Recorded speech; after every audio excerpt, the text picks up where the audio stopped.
अथ मन्त्रपाठः।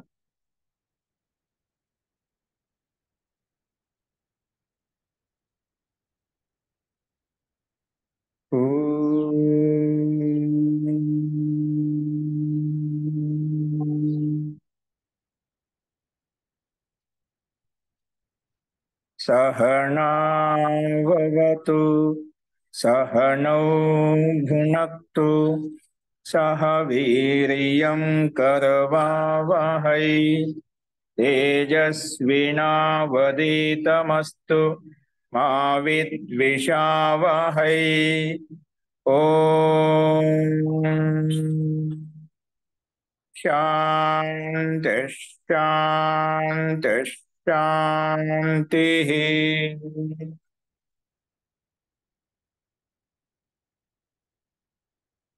सर्वेभ्यो नमः। మనము వేదాంత దర్శనంలో 1వ అధ్యాయంలో 1వ పాదంలో 22వ సూత్రం మనం చెప్పుకుంటున్నాము. ప్రకరణం ఏమిటంటే, మనకు పరమాత్మకి అనేకమైన నామాలలో ప్రతి ఒక్కొక్క నామాన్ని గుణకర్మ స్వభావాలను బట్టి ఏ రకంగా సంబోధిస్తాము, వేదంలో ఎక్కడెక్కడ ఏ నామాలు వచ్చాయి, పరమాత్మకి పరమాత్మ బ్రహ్మాన్ని ప్రసిద్ధమైన శబ్దమే కాకుండా ఇంకా ఏ పేర్లతో సంబోధిస్తాము ఆధ్యాత్మిక దృష్టికోణంలో అని చెప్పి ఆ పరమాత్మ యొక్క భిన్న భిన్న నామాలను మనం ప్రస్తావించుకుంటున్నాం. అందులో ఒక నామము, ఒక పేరు ఆనందమయో అభ్యాసాత్, ఆ పరమాత్మ ఆనందమయుడు అని ఒక పేరు చెప్పుకున్నాం.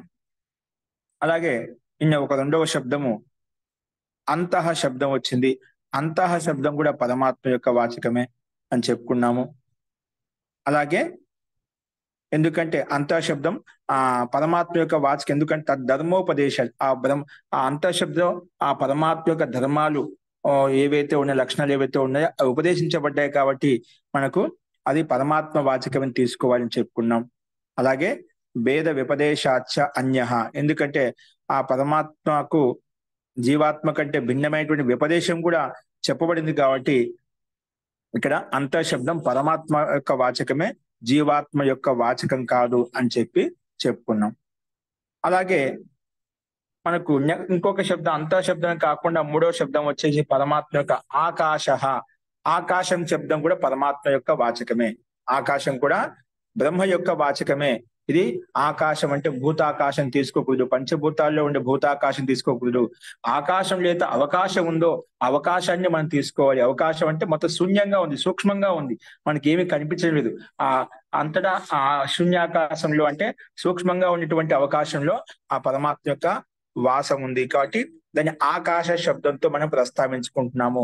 ఎందుకంటే ఆ పరమాత్మ ఆకాశంలో ఓతప్రోతమై అంతటా కూడా వ్యాపించి సమస్త జీవులకు ఆధారభూతంగా ఉంటూ ఆయన గతినిస్తున్నాడు, సంచలనం చేస్తున్నాడు, ధారణ చేస్తున్నాడు, సంహరిస్తున్నాడు, అన్ని రకాల క్రియాకలాపాలు గతినిస్తున్నా అంటే ఆ పరమాత్మ అంతటా ఓతప్రోతమై ఉన్నాడు కాబట్టి ఆ రకంగా మనకు ప్రేరేపిస్తున్నాడు, గతిశీలంగా మనం ముందు తీసుకెళ్తున్నామట. కాబట్టి ఇక్కడ ఆకాశ శబ్దం ఎక్కడైతే ఆధ్యాత్మ ప్రకరణంలో, ఆధ్యాత్మిక గ్రంథంలో ఆకాశ శబ్దం ఎక్కడొచ్చినా కూడా అది కూడా పరమాత్మ యొక్క వాచకమే. ఎందుకంటే మనకు అనేక ప్రకరణాలు ఉంటాయి. జీవాత్మ యొక్క ప్రకరణం ఉండొచ్చు, ప్రకృతి సత్వ రజస్తమస్సు యొక్క ప్రకృతి అంటే సత్వగుణము, రజోగుణము, తమోగుణం యొక్క సామ్యావస్థ ప్రకృతి, ఆ ప్రకరణం ఉండొచ్చు, లేదా బ్రహ్మ ప్రకరణం ఉంటున్నాడు. బ్రహ్మ ప్రకరణం ఎక్కడైతే నడుస్తుందో అక్కడ అలాంటి ఆధ్యాత్మిక ప్రకరణం ఎక్కడ ఆకాశ శబ్దం వచ్చినా అక్కడ మాత్రము ఆకాశ అంటే అక్కడ పరమాత్మ అని అర్థం చేసుకోవాలి, బ్రహ్మ అని అర్థం చేసుకోవాలి.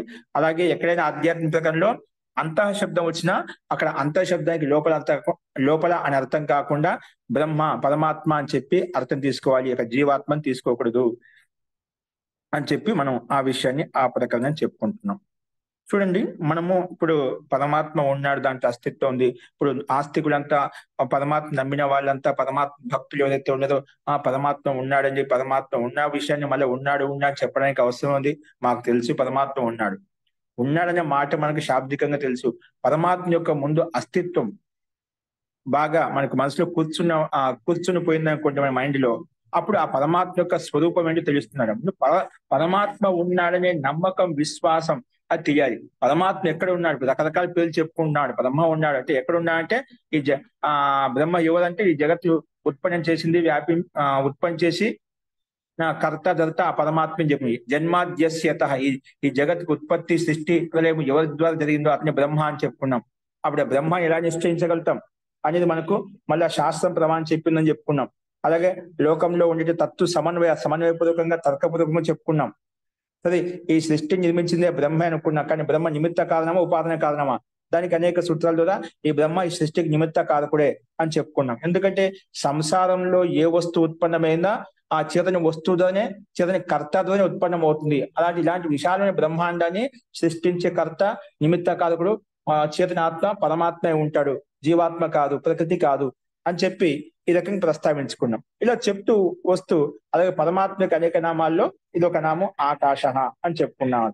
అలా ముందు ఆకాశం యొక్క స్వరూపం యొక్క అస్తిత్వం మనకు స్పష్టమైనప్పుడు ఆ పరమాత్మ ఎక్కడ ఉన్నాడు, ఎక్కడ వాసం చేస్తున్నాడు, ఏ రకంగా చూడాలి, ఏ రకంగా చింతన చేయాలి, ఏ రకంగా విచారించాలి, పరమాత్మ యొక్క గుణ కర్మ స్వభావాలు ఏ రకంగా ఏ విధంగా వ్యాపించి ఉన్నాయి బ్రహ్మాండంలో, పిండంలో, అలాగే ఈ సంపూర్ణ భూతాకాశంలో అంటే పంచభూతాల్లో ఆ పరమాత్మ గతివిధి ఏ విధంగా ఉంది, ప్రేరేపించబడుతుంది గ్రహ నక్షత్రాల్లో అని చెప్పి ఇవన్నీ ముందు పరమాత్మ యొక్క అస్తిత్వాన్ని మనం దృఢపరుచుకుంటున్నామట. తర్వాత ముందు ఒక సత్తా ఉందని తెలుసుకున్నాం అనుకుంటే ఆ సత్తను పొందడానికి ఏం చేయాలి, ఏం చేయకూడదు, ఏ రకంగా చేస్తే మనం ఆ సత్తను పొందగలుగుతాం, ఆ తత్వాన్ని పొందగలుగుతాం మనకు తెలుస్తున్నామట. అందుకే ప్రారంభంలో అన్ని ఉండి పరమాత్మ యొక్క అస్తిత్వం చెప్పుకున్నాం, పరమాత్మకు అనేక రకాలు ఎక్కడెక్కడ ఏ రకంగా పిలుచుకుంటాం అవి చెప్పుకుంటున్నామట. అలాగే పరమాత్మ యొక్క స్థితిని మనం బాగా అర్థం చేసుకోవాలి. ఇవే మీకు తర్వాత ఉపయోగపడతామట. ఇప్పుడు పరమాత్మ ఉండని పక్కగా ఆ బల్ల గురించి చెప్పిన తర్వాత మనం ఆ పరమాత్మ ఎలా పొందాలి, మనం ఏ రకంగా చేస్తే ఆ పరమాత్మ ఆనంద స్వరూపాన్ని పొందవచ్చు, ఆ పరమాత్మ యొక్క సాక్షాత్కం చేసుకోవచ్చు. పరమాత్మ ఎక్కడెక్కడ వ్యాపించినాడు, ఎక్కడెక్కడ ఓతమే ఉన్నాడు, ఆకాశంలో ఉన్నాడా, ఇంకా జ్యోతి రూపంలో ఉన్నాడా, ఇంకే రూపంలో ఉన్నాడు, అలాగే రకరకాల మనం పేరుతో సంబోధించుకుంటున్నాం. ఇవన్నీ లోకల్లో ఉపయోగిస్తుంటాం. కానీ అందుకే ఆ పరమాత్మ యొక్క అస్తిత్వాన్ని మనం తెలుసుకున్నాం. కానీ దాంట్లో మూల స్వరూపం మనం గుర్తుపెట్టుకున్నా కూడా తర్వాత చెప్పేటువంటి ఆ అస్తిత్వం ఉందని తెలుసుకున్న తర్వాత మనకు మిగతావి వాటి కోసం ఏ రకమైన ప్రయత్నాలు చేయాలి, జీవాత్మలో ఉండే దోషాలు ఏంటివి, ఎందుకు పొందలేకపోతున్నాడు, ఏ రకంగా ప్రయత్నం చేస్తే, ఏ రకంగా సాధన చేస్తే ఆ పరమాత్మను పొందగలుగుతాము, మనం పొందగలుగుతానికి నాలో ఉండే సామర్థ్యం ఏంటి, నాలో శక్తి ఏంటి, ఇవన్నీ నీకే నువ్వు అవలోకన చేసుకోగలుగుతావు. ముందు మనకు తెలియాలి, నేను ఒక వస్తువును కోరుకుంటున్నాను, ఒక పదార్థం కావాలి అంటే ఆ పదార్థాన్ని పొందడానికి, ఆ పదార్థాన్ని తీసుకోవడానికి ఆ యోగ్యత, ఆ శక్తి, ఆ సామర్థ్యం నాలో ఉందా లేదా అనేది ముందు మనం అవలోకనం చేసుకోగలుగుతాం, మనకు ఆత్మనిరీక్షణ చేసుకోగలుగుతాం. అది ముందు మన గురించి మనకు తెలిసిన తర్వాత ఆ పరమాత్మను పొందేటువంటి యోగ్యత ఎలా ఉండాలి, పరమాత్మను పొందాలంటే ఎటువంటి స్థితిలో ఉండాలి, ఏ రకమైన విజ్ఞానంతో యుక్తమై ఉండాలి, ఇవన్నీ కూడా ఈ ముందు పరమాత్మ యొక్క అస్తిత్వాన్ని నిరూపించుకున్న తర్వాత ఆ తర్వాత చెప్పేటువంటి లక్షణాలు ఏవైతే ఉన్నాయో, సూత్రాలు ఏవైతే ఉన్నాయో అక్కడ మనకు స్పష్టమవుతుంది. కాబట్టి కొన్ని ప్రకరణాలు కొన్ని చోట్ల మీకు అర్థం కాకపోవచ్చు, ఏంటది ఆకాశం అంటున్నాం, అంతహా అంటున్నాం, ఆనందమయుడు అంటాం, అది చెప్పుకుంటున్నాం. కానీ ఒక సమయం, ఒక సందర్భం వచ్చినప్పుడు, ఒక ప్రకరణం ముందుకు వెళ్ళేటప్పుడు ఈ క్రమంగా ముందు చెప్పేటువంటి విషయాలు కూడా అర్థమవుతుంటాయి. కానీ ఇక్కడ ముఖ్యంగా మనం ఏమేమి చెప్పుకున్నాం అది స్థూలంగా, అందుకే మాటి రిపీట్ చేస్తున్నాం. పరమాత్మ యొక్క అనేక నామాల్లో భిన్న నామాలు ఇలా కూడా పిలుచుకుంటాం. అలాగా మనకు వేదాల్లో, ఉపనిషత్తుల్లో ప్రమాణంగా కూడా ఇలా చెప్పబడ్డాయి, ఇలా తీసుకోబడ్డాయి. అలాగా రకరకాల మనం ఉదాహరణలు, దృష్టాంతాలు చెప్పుకుంటూ వస్తున్నాం. అది మనం గమనించాలి. సరే, ప్రకృతి అంశరామ మన శంకా సమాధానం లాస్ట్ లో చూద్దాం 9 గంటలప్పుడు. ఇక్కడ ఆకాశ తల్లింగాత్ అని చెప్పుకున్నాం. ఆకాశ శబ్దం కూడా ఆ పరమాత్మ యొక్క వాచమే. ఇది భూతాకాశం తీసుకోకూడదు. ఎందుకంటే ఈ ఆకాశ శబ్దంలో బ్రహ్మని, గట్యమానాన్ని, లింగాని, లక్షణాన్ని తత్ర విద్యంతే, అంటే బ్రహ్మలో ఘటితమైనటువంటి, యుక్తమైనటువంటి లక్షణాలు అక్కడ విద్యమానంగా ఉన్నాయి ఆకాశ శబ్దంలో.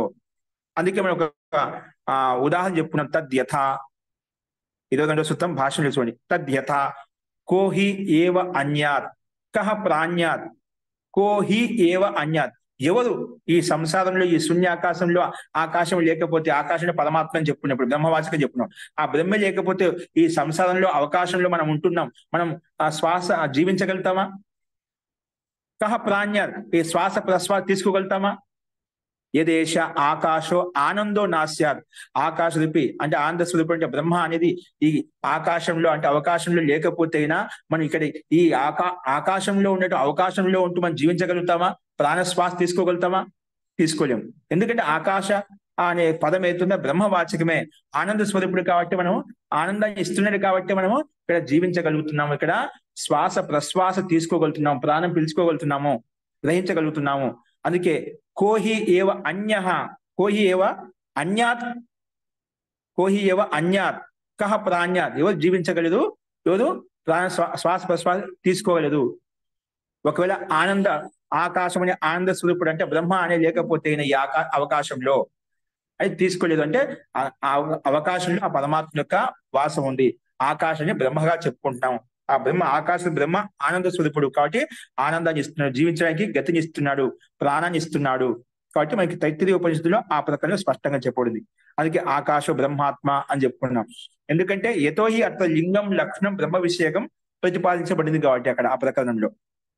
ఎందుకంటే అందుకే చెప్పుకున్నాం ఇక్కడ ఆనంద అంటే అంటే ఆనందప్రద, ఆనందకీయుడు. ఆనందుడు అంటే తనకు తాను ఆనందమయంగా ఉన్నాడంటే ఏం ప్రయోజనం ఉండదు. ఆనందప్రద అని చెప్పుకున్నాం అంట. ఎందుకంటే ఆనందాన్ని ఇచ్చేటువంటి వాడు. ఇప్పుడు నేను ఆనంద స్వరూపుడిని, నేను ఐశ్వర్యవంతుడి అని చెప్పు, నీ దగ్గర నీకు ఐశ్వర్యం ఉంటే అది ఉపయోగం ఏంటండి? ఆ ఐశ్వర్యాన్ని, ఆ సామర్థ్యాన్ని, ఆ జ్ఞాన విజ్ఞాన్ని 10 మందికి ఇచ్చినప్పుడు అది సార్థకం అవుతుంది. అలాగే సమస్త జీవులకు ఆ పరమాత్మ ఆనందాన్ని ఇస్తున్నారు. స్వయం ఆనంద స్వరూపుడు, అతనికి ఆనందం అవసరం లేదన్నమాట. ఆనందం లేని వారికి ఆనందాన్ని ఇస్తున్నాడు. అందుకే కేవలం ఆనంద అని చెప్పలేదు, ఆనంద ఇతి అంటే ఆనందప్రద, అందరికి ఆనందాన్ని ప్రదానం చేసేటువంటి వాడు, అందరికి ఆనందాన్ని ఇచ్చేటువంటి వాడు. అందుకే మనం ముందుకు చెప్పుకున్నాం, ఉక్తం హి ఏతద్ చెప్పుకున్నాం. ఎక్కడ చెప్పుకున్నాం? ఏషహి అని ఈ ఆకాశమే, ఏషహి ఏవ ఆనందాయతి అంటే ఆ ఆకాశం మనకు ఆనందాన్ని కలిగిస్తుంది. ఆకాశం అంటే ఇక్కడ ఆ పరమాత్మ బ్రహ్మ, ఆ బ్రహ్మని మనకు ఆనందాన్ని కలిగజేస్తున్నాడు, ఆనందాన్ని ఇస్తున్నాడు. అందుకే ఆనంద ప్రదత్వాత్ ఆనంద ఆకాశ, ఆనందాన్ని ప్రతిష్టంగా ఇస్తున్నాడు కాబట్టి, ఆనందాన్ని ఇస్తున్నాడు కాబట్టి ఆకాశ ఆనంద అని చెప్పిన. ఆకాశము ఆనంద స్వరూపం అంటే అది పరమాత్మ వాచకమే తీసుకోవాలి. ఎందుకంటే ఆకాశ ఏంటి? సచేతనో బ్రహ్మాత్మ ఏవ గమ్యతే. ఇక్కడ ఆకాశమే చేతన స్వరూపుడు అన్నమాట. ఆకాశం అంటే చేతన సత్తా తీసుకోవాలి. సచేతన ఆకాశం అంటే బ్రహ్మ అని చెప్పినదా అంటే చేతన బ్రహ్మ, ఆ బ్రహ్మకే మనకు ఆకాశ శబ్దంతో కూడా మనం వర్ణించుకుంటున్నాము. ఇది చెప్పడానికి రకరకాల శైలి అనమాట. అంటే నాతో భూతాకాశ, నాతో నా భూతాకాశ, ఎందుకంటే నా శూన్య స్వరూపత్వ. ఆ భూతాకాశం శూన్యంగా ఉంది, ఖాళీగా ఉంది, కానీ దానికి ఆ సత్తా లేదన్నమాట. కాబట్టి ఇక్కడ ఆకాశం అంటే బ్రహ్మే తీసుకోవాలని చెప్పి ఇంతవరకు మనం విశేషంగా చెప్పుకున్నామండి. ఇప్పుడు ఈరోజు చెప్పే పాఠం ఏంటంటే ఇక్కడి నుంచి గమనించండి. మీకు మళ్ళీ అది ప్రకరణాన్ని మాకు రిపీట్ చేశాను, మీ మనసులో కూర్చోవాలని చెప్పి. ఇక్కడ ఏమంటున్నారంటే తథాచ అన్యత్రాపి, ఇంకా వేరే చోట కూడా చెప్పబడింది. ఏం చెప్పబడింది అంటే వేరే ప్రమాణం కూడా చూపించబడుతున్నాడు. అంటే ఆకాశ శబ్దం బ్రహ్మ వాచకమే, ఇది పరమాత్మ వాచకమే తీసుకోవాలి. ఎక్కడ ఆకాశ శబ్దం ఆధ్యాత్మిక ప్రకారంగా వచ్చిందంటే అక్కడ బ్రహ్మాన్ని తీసుకోండి, ఇక్కడ పంచభూతాల్లో ఉండే భూతాకాశం తీసుకోవద్దు. ఏంటంటే దానికి ఉదాహరణ సర్వాణి వా ఇమాని భూతాని ఆకాశాదేవ సముత్పద్యంతే. ఈ సమస్త భూతాలని, సమస్త జీవులు, సమస్త ప్రాణులు, అది జడ జగత్తు మొత్తం బ్రహ్మాండం అంతా కూడా ఆకాశాదేవ సముత్పద్యంతే, ఆకాశం నుంచి ఉత్పన్నం అవుతుంది. జడాకాశం తీసుకుంటే ఈ జడ ఆకాశము, జడ పదార్థము ఈ సమస్త జీవులను, సమస్త బ్రహ్మాన్ని ఉత్పన్నం చేయగలుగుతుందా? సంభవించదు, సాధ్యం కాదనమాట. అందుకే మనకు ఇక్కడ ఆకాశం అంటే బ్రహ్మే తీసుకోవాలి, చేతని బ్రహ్మే తీసుకోవాలి, జడ ఆకాశం తీసుకోకూడదు. అందుకే సర్వాణి ఇమాని భూతాని ఆకాశాదేవ సముత్పద్యంతి, ఉత్పన్నమవుతున్నాయి. అలాగే ఆకాశం ప్రత్యస్తం యంతి, అలాగే ఆకాశం ప్రత్యస్తం అంటే విలీనమైపోతున్నాయి. మనం చెప్పినదా ఆ పరమాత్మ సృష్టి నిర్మిస్తున్నాడు, ఆ పరమాత్మ దాన్ని విలీనం చేస్తున్నాడు, లయం చేస్తున్నాడు. అందుకే ఆకాశం ప్రత్యస్తం యంతి, ఈ ఆకాశంలోనే అంటే బ్రహ్మరూపి ఆ బ్రహ్మలోనే ప్రత్యస్తం అంటే అస్తమిస్తున్నాయి, అందులో విలీనం అయిపోతున్నాయి. జగత్తంతా కూడా, ఈ జీవులంతా కూడా అందులో ఆ పరమాత్మలోనే విలీనం అయిపోతున్నాయి. ప్రత్యస్తం అంటే విలీనం కావడం అంట, ప్రత్యస్తం యంతి. అందుకే ఆకాశోహి ఏభ్యో జ్యాయ, అందుకే ఆకాశమే వీటన్నిటి కూడా ఇప్పుడు మనం చెప్పుకున్నట్టు ఈ సమస్త బ్రహ్మాండ సమస్త జీవుల కంటే కూడా అత్యంత శ్రేష్టమైనటువంటి వాడు, ఉత్కృష్టమైనటువంటి వాడు జ్యాయన్ ఆకాశ అని చెప్పుకున్నాం. అలాగే పరాయణం అని చెప్పుకున్నా అంటే అత్యంత శ్రేష్టమైనటువంటి, అందుకే ఆధార స్వరూపుడు. పారాయణం అంటే ఈ సమస్త బ్రహ్మాండానికి, సమస్త జీవులకు ఆధార స్వరూపుడు, అందుకే పరాయణం అని చెప్పుకున్నా. అందుకే పరాభూతమైనటువంటి వాడు, అందుకే ఆధార స్వరూపుడు. జ్యాయన్ అత్యంత శ్రేష్టమైన వాడు, అత్యంత ఉత్కృష్టమైనటువంటి వాడు, అందుకంటే విశాలమైనటువంటి వాడు. ఈ ఆకాశం విధంగా అత్యంత విశాలంగా ఉందో అలాగే విశాలాత్ విశాలమైనటువంటి వాడని చెప్పి పరాయణుడు అందరికీ ఆదర స్వరూపుడు అని చెప్పి ఈ రకంగా ఒక మంత్రాన్ని చెప్పుకున్నాం. ఇది ఒక స్పష్టంగా చెప్పబడింది. ఇక్కడ ఆకాశ శబ్దము పరమాత్మ యొక్క వాచకం స్పష్టంగా అర్థమవుతుంది. ఎందుకంటే జడాకాశం తీసుకున్నట్లయితే అక్కడ మనం ఈ సృష్టిని ఉత్పన్నించడం, సమస్యలకు జన్మనివ్వడం అది జడ ఆకాశంలో సాధ్యం కాదు. చేతన పరమాత్మ తీసుకోవాలి. అది మనకు స్పష్టంగా ఉంది. ఎందుకు ఆకాశం ప్రత్యస్తం ఎంత అని చెప్పిన అందులో ఆకాశం విలీనం అవుతున్నాయి. ఒకవేళ జీవాత్మ తీసుకునే జీవాత్మ అలా చేయగలుగుతుందా? చేయలేదు. కాబట్టి ఇక్కడ ఆ సందర్భాన్ని బట్టి ప్రకరణని బట్టి ఆకాశం శబ్దం చేత పరమాత్మని చెప్పుకున్నాం, స్పష్టంగా నిర్ణయించుకున్నాం. తర్వాత ఇంకో ప్రమాణం చెప్పుకున్నాడు. స ఏష పరోవరీయాన్ ఉద్గీత స ఏషో అనంత పరోవరో అస్య భవతి పరోవరీయంసో లోకాన్ జయతి య ఏతద్ ఏవం విద్వాన్ పరోవరీయాంశం సముద్గీతం ఉపాస్తే. ఇక్కడ చాందోగ్యోపనిషత్తు యొక్క ప్రమాణం కూడా ఇంకా చెప్తున్నా. అంటే ఇక్కడ ఆకాశ శబ్దం పరమాత్మ యొక్క వాచకమే అని దానికి అక్కడ ఏం చెప్పుకున్నాం మనము? ఆకాశ శబ్దం చెప్పు. ఇక్కడ వచ్చి పరోవరీయ శబ్దం వచ్చి సా శబ్దం కలిపాను. ఏష పరోవరీయ. సో ఏష పరోవరీయాన్ అంటే ఇక్కడ పరోవరీయ అనే శబ్దానికి మనం ఏం తీసుకుంటామంటే అత్యంత సర్వశ్రేష్టమైనటువంటి వాడు, అత్యంత మహాంతమైనటువంటి వాడు, అతనికంటే పరమైనటువంటి వాడు, అతని కంటే ఉత్కృష్టమైనటువంటి వాడు ఇంకెవరు లేదు. అందుకే పరోవరీయ అని చెప్పుకున్నామాట. అంతేకాకుండా ఉద్గీత అంటే ఓంకార స్వరూపుడు. ఓంకారం పరమాత్మ యొక్క నామం అనేక నామాల్లో ఓంకారం అంటే సర్వరక్షకుడు అంటే ఆ పరమాత్మ యొక్క వాచకం. తజ్జపస్తత్ ఇక్కడ మన యోగ దర్శనంలో తస్య వాచక ప్రణవ, తస్య అంటే ఆ పరమాత్మ యొక్క వాచక ప్రణవము అంటే ఓంకారము అంటే ఉద్గీతము అని చెప్పుకున్నామట. అక్కడ ఉద్గీత రూపంలో కూడా మనం చెప్పుకుంటామట. అందుకే ఇక్కడ పరోవర్య అత్యంత శ్రేష్టమైనడు అది ఉద్గీత స్వరూపుడు అంటే ఓంకార స్వరూపుడు అంటే ఆ పరమాత్మ. అక్కడ ఉద్గీత శబ్దం కూడా ఇస్తున్నామట.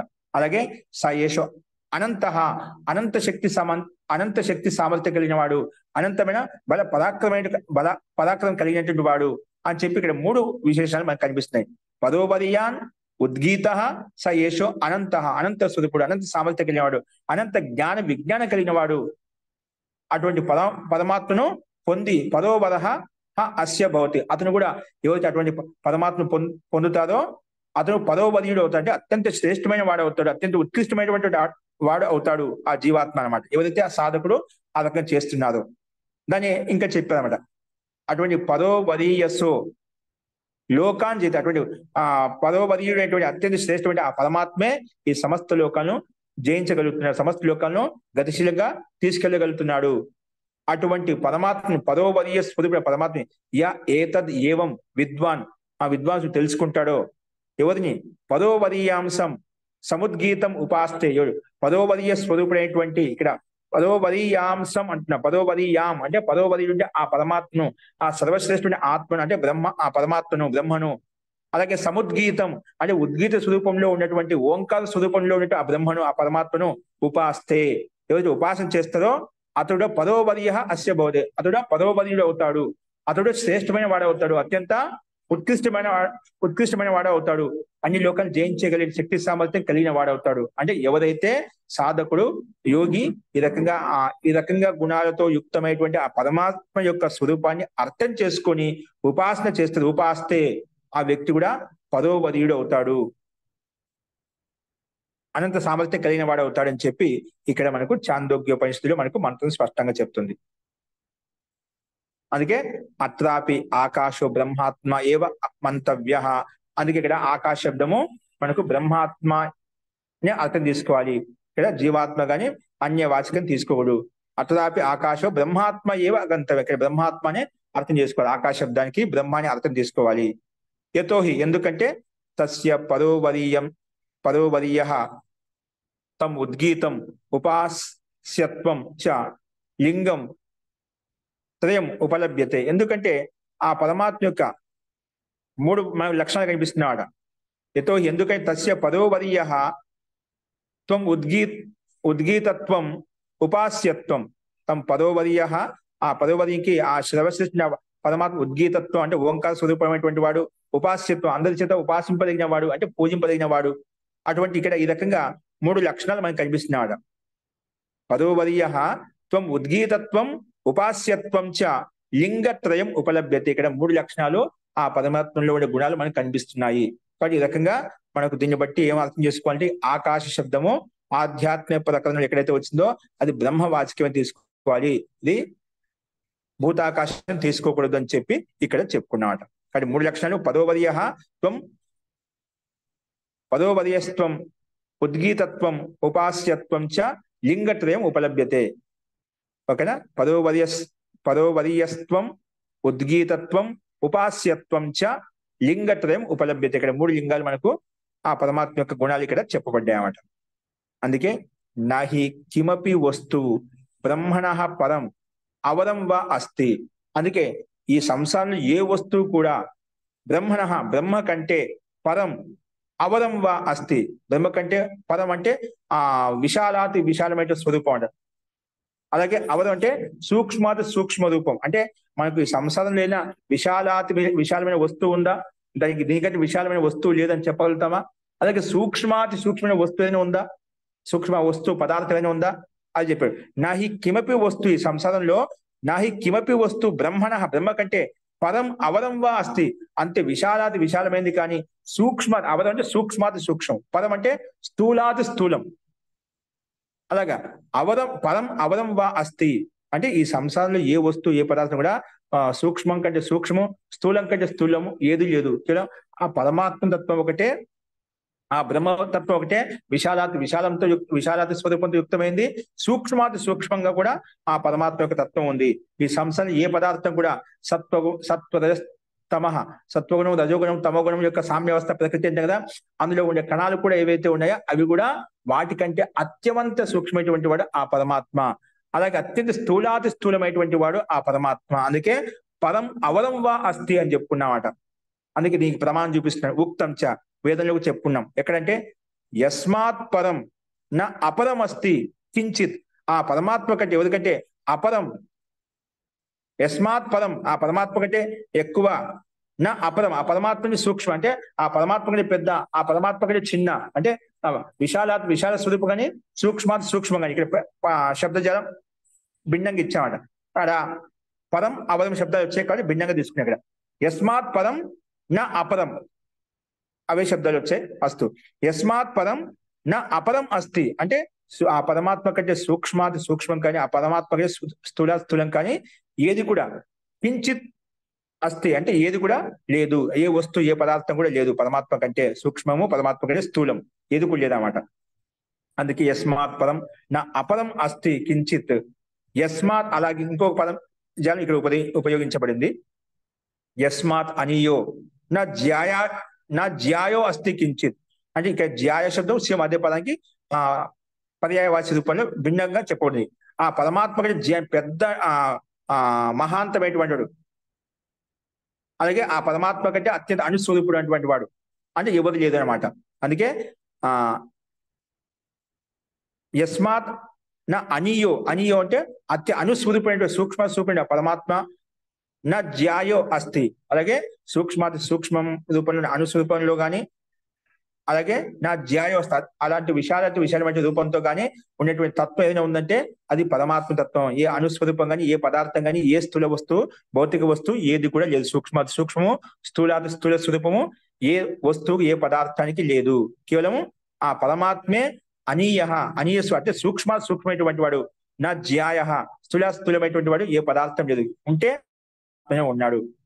అందుకే నా అన్య కించిత్ ఏది కూడా లేదు కేవలం పరమాత్మ ఉన్నాడని చెప్పుకున్నాం.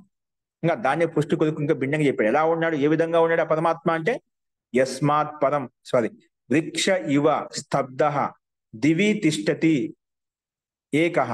ఆ పరమాత్మ ఒకడే, అనేకం కాదు, పరమాత్మ ఒకడే ఏక.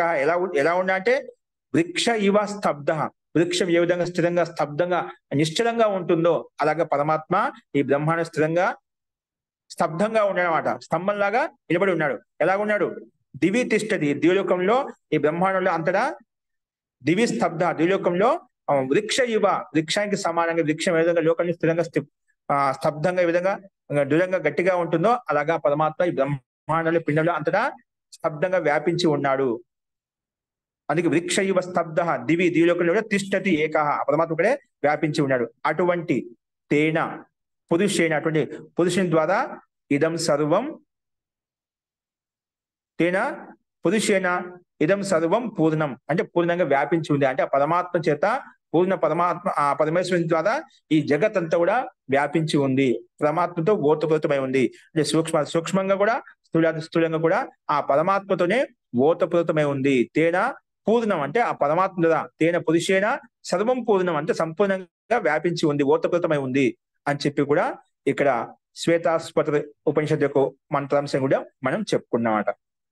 ఆ పరమాత్మ ఎలా ఉన్నాడు ఈ బ్రహ్మాండ సృష్టి అంటే వృక్ష ఇవ స్తబ్ద దివి, ఈ ద్విలోకంలో ఇప్పుడు బ్రహ్మాండంలో అన్ని లోకాల్లో ఆ రకంగా విస్తరించి ఉన్నాడు, వ్యాపించి ఉన్నాడు, స్తంభంలాగా వృక్షంలాగా ఉన్నాడని చెప్పి ఒక లౌకిక దృష్టాంతంతో ఈ ద్విలోకంలో ఆ పరమాత్మ వ్యాపించిన అతడు ఒకడే ఉన్నాడు. అటువంటి పురుషుడు ద్వారా ఈ జగత్ అంతా వ్యాపించింది, పరిపూర్ణంగా ఉందని చెప్పి ఇక్కడ శ్వేతాస్వత యొక్క ఉపనిషత్తు యొక్క వచనం చెప్పుకున్నాం అనమాట. అలా చెప్తూ దీని యొక్క సాధని అత్ర పరోవరీయాన్ పురుషో బ్రహ్మ ఆత్మ స్పష్టమే. ఇక్కడ పరోవరీయ అంటే అత్యంత శ్రేష్టమైన అత్యంత ఉత్కృష్టమైన పురుషుడు ఎవరంటే ఆ బ్రహ్మాత్మ ఇది స్పష్టమేవ, ఇక్కడ స్పష్టంగా చెప్పబడింది అన్నమాట. అంటే ఇక్కడ ఆకాశబ్దం పరమాత్మ యొక్క వాచకం చెప్పి స్పష్టంగా మనకు స్పష్టం అవుతుంది పైన చెప్పిన ఉదాహరణ బట్టి. బ్రహ్మహి సర్వేభ్య పరం, ఈ బ్రహ్మనే అన్ని ఆ తత్వాల కంటే అన్ని బ్రహ్మాండ పదార్థాల కంటే పరం అంటే అత్యంత స్థూలమైనటువంటి ఉత్కృష్టమైనటువంటి వాడు. అతచ ఆకాశాదపి పరం, అలాగే ఆకాశం అంటే ఆకాశం కంటే కూడా పరమైనటువంటి వాడు. ఇప్పుడు ఆకాశానికి కూడా ఒక అవకాశం ఉందని చెప్పుకున్నాం, అది మన కంటికి కనిపించే వరకే ఉందన్నమాట. అంతకంటే ఇప్పుడు ఆకాశంలో మన శూన్యంగా ఉంది, ఆ శూన్యంలో సూక్ష్మంగా ఉంది, మనకు కనిపిస్తుందా? మనం చూసామంటే మనం కళ్ళతో చూసామంటే ఒక రేణుల్లాగా ఒక ఇటు అటు పరిగెడుతూ పాకుతూ ఉన్నట్టు ఉంటాయని మనం చూసినామంటే. అలా ఆకాశాన్ని అలా చూసామంటే కళ్ళతోటి చిన్న చిన్న బిందు రూపంలో అది మాయా రూపంలో అలాగే ఇలాగ కలుగుతూ ఉంటుంది మన కంటి దగ్గర. అంటే అత్యంత సూక్ష్మంగా ఉంటాడు ఆ పరమాత్మ. ఈ ఆకాశంలో రిక్త ఆకాశంలో కూడా ఆ పరమాత్మ యొక్క వాసం ఉంది. అందుకే ఇక్కడ మనం ఏం చెప్పుకున్నామంటే ఆ ఆకాశాలపి పదం, ఆకాశం కంటే కూడా అది శూన్యాకాశం అంటే రిక్తాకాశం కంటే కూడా అత్యంత సూక్ష్మంగా ఉంటాడు, పదంగా ఉంటాడు, భిన్నంగా ఉంటాడు అన్నమాట. అందుకే బ్రహ్మహి సర్వేభ్య పరమ, అందుకంటే పరమైనటువంటి వాడు ఆ పరమాత్మ కంటే పరమైనటువంటి వాడు ఇంకెవరు లేదు. అతచ అలాగే ఆకాశాదపి పరం, అందుకే ఆకాశం కంటే కూడా పరమైనటువంటి వాడు, అత్యంత సూక్ష్మమైనటువంటి వాడు, అత్యంత ఉత్కృష్టమైనటువంటి వాడు ఆ పరమాత్మ అని చెప్పి ఇక్కడ ఆకాశ శబ్దం ఈ సందర్భాన్ని బట్టి బ్రహ్మవాచకమే తీసుకోవాలి, ఇది భూతాకాశం తీసుకోకూడదు అని చెప్పి ప్రకటన బట్టి స్పష్టంగా దీని ఆకాశ రూపంలో కూడా పరమాత్మను సంబోధించుకుంటాం అనేది స్పష్టమైంది. ఉక్తం హి వేదే, వేదం యొక్క మంత్రం ఉపనిషత్తు యొక్క వచనమే కాకుండా వేద మంత్రం యొక్క ప్రమాణం కూడా చూపించబడుతుంది. అందుకే ఉక్తం హి వేదే, వేదం కూడా ఉక్తం చెప్పబడింది ఏంటి? త్వం అస్య పారే రజసో వ్యోమన్, త్వం నీవు హే పరమాత్మ, అస్య రజసో వ్యోమన్ పారే, అస్య రజసో వ్యోమన్ వ్యోమన పారే అంటే నీవు ఈ రజోరూపమైన వ్యోమం అంటే ఆకాశం కంటే కూడా పదే పదే అంటే భిన్నంగా ఉన్నావు, సూక్ష్మంగా ఉన్నావు, స్థూలంగా ఉన్నావు. పదే అంటే ఉత్కృష్టమైన వాడివి, ఆకాశం కంటే కూడా ఉత్కృష్టమైనటువంటి వాడివి. అందుకే త్వం అంటే ఆ పరమాత్మ సంబంధించి చెప్తున్నాం. త్వం అస్య అంటే జగత్తులో ఉండేటువంటి ఏదైతే ఉందో బ్రహ్మాండ వ్యక్తిలో అస్య వ్యోమన, అస్య రజసో వ్యోమన, రజస శబ్దం వ్యోమనిక ఆకాశానికి విశేషణం అనమాట. అస్య రజసో వ్యోమన పదే, ఈ ఆకాశం కంటే కూడా పదే అంటే ఉత్కృష్టమైనటువంటి వాడు, అంటే భిన్నమైనటువంటి వాడు, శ్రేష్టమైనటువంటి వాడవు అని చెప్పి ఇక్కడ వేద మంత్రం కూడా మనకు స్పష్టంగా కనిపిస్తుంది. ఈ ఋగ్వేదం యొక్క మంత్రం కూడా మనకు స్పష్టంగా ఇది అర్థాన్ని బోధించిందన్నమాట. అందుకే వ్యోమన అంటే పార, ఆకాశస్య పాదే అంటే ఆకాశం కంటే పదే స్వరూపుడు, అంటే సూక్ష్మమైనటువంటి వాడు, స్థూలమైనటువంటి వాడు, ఉత్కృష్టమైనటువంటి వాడు అని చెప్పి చెప్పుకున్నాం. వ్యోమన అంటే పారహ ఆకాశస్య పాదే అంటే ఆకాశం కంటే, వ్యోమన అంటే ఆకాశం అనే అర్థం. ఆకాశస్య పద ఆకాశం కంటే పదే స్వరూపుడు, పదే అనేటువంటి వాడు, విశాలమైనటువంటి వాడు అని చెప్పి ఇక్కడ ఈ అర్థం చెప్పుకున్నాం. అలాగే అవరమపి నా తతో భిన్న అన్యత్ కించిత్ వస్తు భవితుం అర్హతి, బ్రహ్మ ఏవ కేవలం సర్వ అవరం. అవరం అంటే ఏం చెప్పుకున్నాం పైన మనం, అంటే అత్యంత సూక్ష్మం. ఇప్పుడు పదం అంటే చెప్పుకున్న పదం అత్యంత ఉత్కృష్టమైనటువంటి వాడు, అత్యంత విశాలమైనటువంటి వాడు అని ఆ పదం అంటే చెప్పుకున్నాం దాని యొక్క. ఇప్పుడు పదం అవరం శబ్దం, అవరం అంటే సూక్ష్మాతి సూక్ష్మమైనటువంటి వాడు, అనుస్వరూపుడు, అణు కంటే అనుస్వరూపుడు అనమాట. అత్యంత సూక్ష్మంగా ఉన్నాడు, ఎక్కడైనా ఆ వస్తువు పదార్థం తత్వం ఉన్నట్లే పరమాత్మ ఎక్కడో స్థానం కూడా ఆక్రమించాడు, అంత సూక్ష్మంగా ఉన్నాడు అనమాట. అందుకే అవరమపి నా తతో భిన్నం అన్యత్ కించిత్ వస్తు భవితుం అర్హతి, ఏదైనా సూక్ష్మ వస్తువు ఏదైనా ఆ పరమాత్మ కంటే భిన్నమైన ఏదైనా ఉందా? సూక్ష్మ పదార్థం ఏదైనా ఉందా? బ్రహ్మాండంలో, ప్రకృతిలో, పిండం ఎక్కడైనా ఉందా అంటే లేదు. అవదమపి నా తత్వం అంటే, తత్వం అంటే బ్రహ్మ కంటే భిన్నం. తత్వ భిన్నం అన్యత్ కించిత్ వస్తు, ఏదైనా వస్తు పదార్థం ఉందా అంటే లేదు. అన్యత్ కించిత్ వస్తు భవితుము అర్హత అంటే ఎక్కడ సాధ్యం కాదు. కేవలం బ్రహ్మ ఏవ కేవలం సర్వ అవలం. బ్రహ్మనే కేవలము అన్నిటికంటే సూక్ష్మమైనటువంటి వాడు, అన్ని పదార్థాల కంటే సూక్ష్మమైనటువంటి వాడు. ఏ జీవుడి కంటే కూడా అత్యంత సూక్ష్మమైనటువంటి వాడు. జీవుడి కంటే సూక్ష్మమైనటువంటి వాడు. జీవుడే సూక్ష్ముడు అనుకుంటున్నాం, ఆ జీవాత్మ కంటే కూడా అత్యంత సూక్ష్మమైనటువంటి వాడు ఆ పరమాత్మ. ఇప్పుడు పరమాత్మ సూక్ష్మమైనటువంటి వాడు అంటున్నాడు అంటే ఏదో ఒకటి ఆ అక్కడ ఒక అవకాశం ఉంటుంది కదా. పరమాత్మ సూక్ష్మంలో ప్రవేశించాడు మనం అంటున్నాం.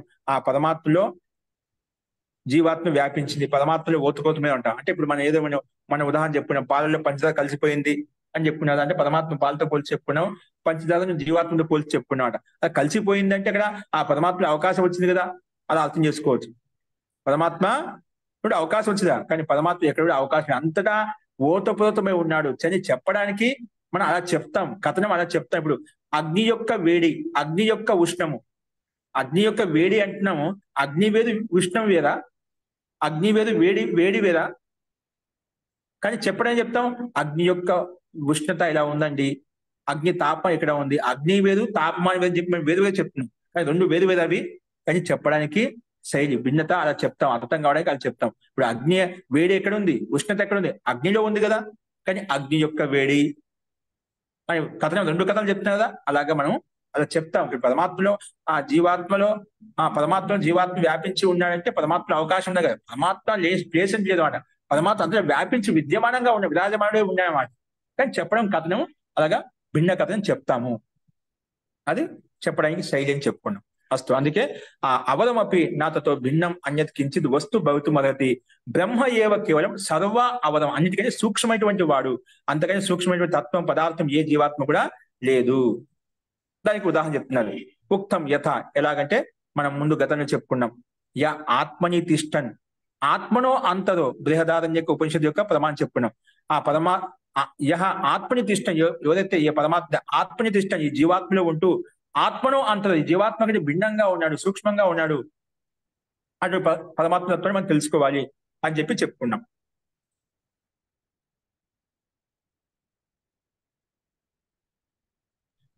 ఆత్మని తిష్టన్ ఆత్మనో అంతరో, ఆత్మ కంటే భిన్నమైనటువంటి వాడు. ఆ భిన్నంగా ఉన్నటువంటి మన ఆత్మలో ఉన్నటువంటి ఆ పరమాత్మని మనం చూడలేకపోతున్నాము అంటే అంత సూక్ష్మంగా ఉన్నాడు. అలాగే మనం ప్రకరణ చెప్పుకున్నాం అంటే ఆత్మని తిష్టన్ ఆత్మనో అంతరో, ఆత్మ కంటే భిన్నంగా ఉన్నాడు. ఇక్కడ కూడా మనకు ఈ సందర్భాన్ని బట్టి కూడా ఇక్కడ ఆకాశ శబ్దం బ్రహ్మ తీసుకోవాలి. అందుకే ఇక్కడ చెప్పేది కూడా బ్రహ్మతు కలు, బ్రహ్మ కలు ఆత్మ, బ్రహ్మ కలు ఆత్మని అపి విద్యతే, బ్రహ్మ కలు ఆత్మని అపి విద్యతే. బ్రహ్మ ఇక్కడ ఆ పరమాత్మ, బ్రహ్మ ఆత్మని అంటే జీవాత్మను కూడా విద్యమానంగా ఉన్నాడు, విరాజమానై ఉన్నాడు ఆ పరమాత్మ. అందుకే స్పష్టంగా మన జీవాత్మను కూడా ఆ పరమాత్మ ఉన్నాడని చెప్పి పదమే చెప్తుంది ఇక్కడ. తస్మాత్, అందుకే పరోవరీయస్త్వం లింగం, పరోవరీయస్త్వం అంటే పరోవరీయం చెప్పిన పరమాత్మ అత్యంత ఉత్కృష్టమైనటువంటి వాడు, మహాంతమైనటువంటి వాడు అని చెప్పినదా.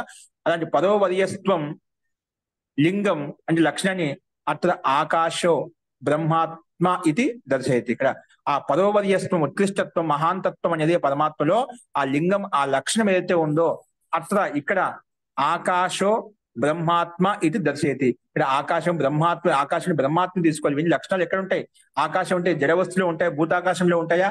ఉండవు. కాబట్టి ఇక్కడ ఆకాశం అంటే బ్రహ్మాత్మ ఇది దర్శయతి, బ్రహ్మాత్మ అని చెప్పి మనకు చూపిస్తుంది. బ్రహ్మాత్మ అని చెప్పి అర్థం చేసుకోవాలి అని చెప్పి ఇక్కడ మనకు మంత్రం కూడా స్పష్టంగా చెప్తుంది. ఇక్కడ పదోపదయత్వం అత్యంత మహాంతత్వం, ఉత్కృష్టత్వం అనేది అది భూతాకాశంలో కాదు, మనకు చేతన ఆత్మ బ్రహ్మాత్మలోనే సంభవిస్తుంది. కాబట్టి ఇక్కడ ఆకాశం బ్రహ్మాత్మ అయితే దర్శయతి, బ్రహ్మాత్మని తీసుకోవాలి అని చెప్పి ఇంతవరకు ఒక వ్యాఖ్య చెప్పుకున్నాం. ఇప్పుడు అలాగే మనం పైన ప్రారంభం చెప్పుకున్నాం. పదోవరీయాన్ ఉద్గీత స యేషో అనంత అని చెప్పినాం, 3 లక్షణాలు చెప్పుకున్నాం కదా. ఇక్కడ పదోవరీయాన్ స్వరూపం చెప్పుకున్నాం. ఇప్పుడు ఉద్గీత స్వరూపుడు అంటే ఓంకార స్వరూపుడు, తస్య వాచక ప్రణవ, పరమాత్మ యొక్క వాచకం ప్రణవము అంటే ఓంకారము అని చెప్పుకున్నాం. ఆ పరమాత్మ యొక్క నిజమైనటువంటి ముఖ్యమైనటువంటి నామం ఏంటి? ఓంకారము. తస్య వాచక ప్రణవ అని చెప్పి మహర్షి పతంజలి కూడా అక్కడ ఆ సూత్రం రచించారన్నమాట. అంటే ఆ ఓంకార స్వరూపాన్ని ఇక్కడ చెప్పుకున్నాం. ఏం చెప్పుకున్నాం? అథ ద్వితీయం, రెండవ లక్షణం, రెండవ లింగం ఏంటంటే ద్వితీయం లింగం ఉద్గీతత్వం. ఉద్గీతత్వమపి బ్రహ్మని ఏవ సంగచ్చతే. ఈ ఉద్గీతత్వం కూడా అంటే ఓంకార స్వరూపత్వం కూడా అది బ్రహ్మలోనే ఘటితం అవుతుంది, బ్రహ్మలోనే యుక్తం అవుతుంది. ఈ లక్షణం కూడా బ్రహ్మని ఏవ సంగచ్చతే. ఎందుకంటే తస్య అనంత గుణ కర్మత్వాత్. ఎందుకంటే ఆ పరమాత్మలో అనంత గుణ కర్మలు ఉన్నాయి కాబట్టి, అనంత గుణ కర్మ ఆ స్వభావాలు ఉన్నాయి కాబట్టి, అనంత గుణాలు అతనిలో ఉన్నాయి కాబట్టి, అందుకే తస్య పరమాత్మన అనంత గుణ కర్మత్వాత్. దాన్ని ఓపెన్ చేసి చెప్పాడు, వివిధ గుణానాం బ్రహ్మని ఏవ సార్థకం అవుతాయి. వివిధ గుణాలు, అనేక గుణాలు బ్రహ్మలోనే ఆ పరమాత్మలో సార్థకం అవుతాయి. మిగతా ఏ జీవులో కానీ ఏ జడాకాశంలో కానీ ఎక్కడ సార్థకం కావు. అనేక గుణాలు ఎక్కడ ఉన్నాయి? ఇక్కడ పరమాత్మలో సాధ్యం అవుతాయి. అందుకే తస్య అనంత గుణ కర్మత్వాత్, అనంత గుణాలతో యుక్తమై ఉన్నాడు కాబట్టి వివిధ గుణానాం బ్రహ్మని ఏవ సార్థకం భవతి. బ్రహ్మలోనే సార్థకం అవుతాయి. అనేక గుణాలను కూడా ఆ బ్రహ్మలోనే ఆ పరమాత్మలో సార్థకం అవుతాయి. నా భూతాకాశే, ఆ భూతాకాశంలో పంచభూతాల్లో ఉండే ఆకాశం ఏదైతే ఉందో ఆకాశంలో మనకు ఇవి సాధ్యం కావు. అనేక గుణాలు అంటే జడంలో గుణం ఉండవట. అది ఆ చేతన జీవాత్మ మీద ఆధారపడి ఉంటుంది జడ వస్తువు, జడ పదార్థం అనేది. మరి సంసారంలో ఏ జడ వస్తువు కూడా చేతన జీవాత్మ లేకుండా, చేతన పరమాత్మ లేకుండా తనకు తను ఏమైనా ఉత్పన్నమైన తనకు తను గతిశీలంగా ఉందా? అది ఎప్పుడు సాధ్యం కాదు. వైజ్ఞానికులు జడ వస్తుంది ఆటోమేటిక్ అలాగే ప్రకృతి నడుస్తుందని ఉద్భవిస్తుంది, గతిశీలంగా ఉంటుంది, స్వాభావికంగా జరుగుతుంది అంటారు. దానికి ఏ ప్రమాణం లేదు, చెప్తాం కథనం మాత్రమే. దానికి అలా చెప్పం. పరమాత్మ తత్వాన్ని మనం చూపించలేం కాబట్టి వాళ్ళు అలా అంటుంటారు. సిద్ధాంతం ప్రకారంగా మనకు ప్రకృతి జడ వస్తువు గతి ఇచ్చేది స్థూల జీవాత్మే, చేతన పరమాత్మే గతినివ్వగలుగుతాడు. ఎందుకంటే లోకంలో ప్రత్యక్షంగా ప్రత్యేక జడ పదార్థం ఏదైతే ఉందో కర్త జీవాత్మ లేకుండా ఏదైనా ఒక పదార్థం అలా చెప్పండి, ఈ జడ వస్తువు జీవాత్మ యొక్క సహాయం లేకుండా, జీవాత్మ కర్త లేకుండా ఈ వస్తువు కదులుతుంది, ఈ వస్తువు గతిశీలంగా ఉంది చెప్తామా? చెప్పడానికి ఏ వస్తువు మనం భౌతిక టెక్నాలజీ ఏ పదార్థాలు అయితే మనకు కనిపిస్తుందో వాటి అన్నిటికీ వెనక చాలకుడు ఆ జీవాత్మ ఉన్నాడు. భౌతిక వస్తువుల రచయితల వెనుక ఆ జీవాత్మ ఖచ్చితంగా ఉన్నాడు. అలాగే ఇలాంటి బ్రహ్మాండం వెనుక రచయిత, కర్త, ధర్త, చలాయమానవుడు అయినటువంటి పరమాత్మ కూడా ఉన్నాడు. అది తీసుకోవాలి. లోకంలో ఉండే దృష్టాంతంగా మన పరమాత్మ యొక్క అస్తిత్వాన్ని ఖచ్చితంగా స్పష్టం చేసుకోవచ్చు అన్నమాట. ఈ సంసారంలో ఏ వస్తువు జడ పదార్థము కర్త చేతనాత్మ లేకుండా గతిశీలంగా కాదో, అలాగే ఇలాంటి విశాలమైన బ్రహ్మాండం గతినివ్వాలంటే ఆ చేతన పరమాత్మ కూడా అత్యావశ్యకం, అత్యంత అనివార్యము అనేది మనం తీసుకోవాలి. అందుకే నా భూతాకాశో తస్య, నా భూతాకాశ, ఎందుకంటే తస్య శూన్య స్వరూపత్వాత్. ఈ ఆకాశ శూన్యం ఉంది, అంత ఖాళీగా ఉంది, మనకి కనిపిస్తుంది ఇక్కడ. దానికి ఆ శక్తి, ఆ సామర్థ్యం లేదు. ఆ శక్తి సామర్థ్యం పరమాత్మలో సంభవిస్తుంది కాబట్టి ఇక్కడ సూక్ష్మంగా ఉంటూ కూడా ఆయన గతినిస్తున్నాడు. అందుకే పరం అవరం అని చెప్పుకున్నాము. అని ఈ రకంగా అనంత గుణ కర్మలు ఆ పరమాత్మలో ఉన్నాయి. ఉద్గీత స్వరూపుడైన ఆ ఓంకారంలో ఉన్నాయి కాబట్టి ఇవన్నీ ఆ పరమాత్మలో గడితం అవుతాయి, భూతాకాశంలో గడితం కావు అని చెప్పి రెండవ లక్షణం చెప్పుకున్నాం. అది మూడో లక్షణం ఏంటి? పరోవరీయాన్ ఉద్గీత స ఏషో అనంత అది చెప్పుకున్నాం. మూడోది చూడండి, తృతీయం చ అనంత, లాస్ట్ లో సముద్గీతం ఉపాస్తే అని చెప్పుకున్నా. ఆ పదం తీసుకొని చెప్తున్నా ఇక్కడ. ఏంటంటే తృతీయం చ లింగం, మూడో లింగం ఏంటి? ఉపాస్యత్వం. ఇక్కడ మనం లింగత్రయం చెప్పుకున్నదా కింద చెప్పుకున్నాం. మనకు లింగత్రయం ఎక్కడ చెప్పుకున్నాం మనం? ఇక్కడ పరోవర్యస్త్వం, ఉద్గీతత్వం, ఉపాస్యత్వం చ లింగత్రయం ఉపలభ్యతే. అక్కడ మూడు లక్షణాలు చెప్పుకున్నమాట. అలాగే ఉద్గీతత్వం చెప్పుకున్న తర్వాత మూడవ లక్షణం ఏంటి? ఉపాస్యత్వం. ఎందుకంటే ఆ పరమాత్మ అందరికి ఉపాసింపదగిన వాడు. ఆ పరమాత్మ ఎవరు? ఆ పరమాత్మ బ్రహ్మని ఎవరైతే బ్రహ్మ అంటే బ్రహ్మ జీవాత్మలో అంతటా ఓతపడి ఉన్నాడు, హృదయాకాశంలో ఓతపడి ఉన్నాడు, సమస్త బ్రహ్మాండంలో ఓతపడి ఆ పరమాత్మే అందరికీ ఉపాసించదగిన వాడు. అంటే ఉపాసన చేసుకోవడానికి, స్తుతించడానికి, ప్రార్థించడానికి యోగ్యమైనటువంటి వాడు, వధింపదగిన వాడు, పూజింపదగిన వాడు ఎవరంటే ఆ పరమాత్మే. అందుకే ఇక్కడ ఏం చెప్పుకున్నామంటే తృతీయం చ లింగం. ఇంకా మూడో లింగం ఏంటంటే లక్షణం ఏంటంటే ఉపాస్యత్వం. అంటే ఉపాసించడానికి యోగ్యమైనటువంటి వాడు, ధ్యానించడానికి యోగ్యమైనటువంటి వాడు అన్నమాట. అందుకే ఉపాస్యత్వం ప్రదర్శితం, అక్కడ ప్రదర్శించబడింది. తదపి బ్రహ్మని ఏవ సార్థకం నాతో భూతాకాశే.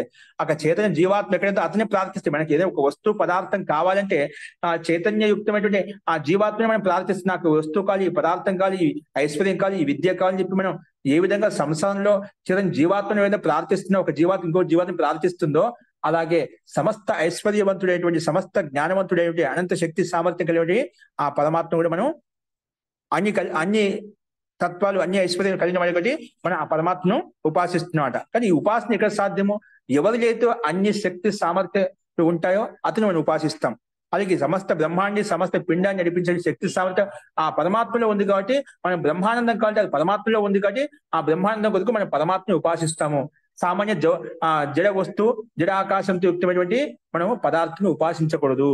అందుకే ఈ సంసారం జడ వస్తువు మనం ఉపాసన ఎవరు చేయాలి?